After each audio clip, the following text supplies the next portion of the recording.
100 দিনের কাজ তো আপনারা বন্ধ করে দিয়েছেন। যারা কাজ করেছিল তারাও টাকা পায়নি। আমরা রাজ্য সরকার থেকে তাদের টাকা দিয়েছি।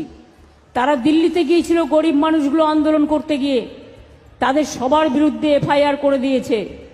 আমাদের যত এমপি এমএলএরা গিয়েছিল সবার বিরুদ্ধে। টাকা দেয়নি, অ্যাপয়েন্টমেন্ট দিয়ে অর্ধেক মিনিস্টার, আধা মিনিস্টার দেখা পর্যন্ত করেননি। আমরা সেই জন্য কর্মশ্রী প্রকল্প চালু করেছি। 100 দিনের কাজ, আগেও হতো 30 দিন, এবারেও দেব 60 দিন হোক 65 দিন হোক।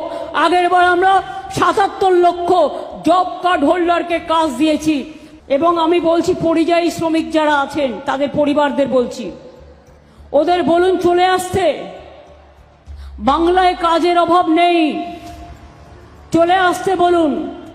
যে কাজ ওরা বাইরে করে সে কাজ ওরা এখানেও করতে পারে। ওরা যদি ফিরে আসতে চায় ওদের গাড়ি ভাড়া আমরা করে দেবো। ওরা যদি ফিরে আসতে চায় ওদের রেশন কার্ড করে দেবো।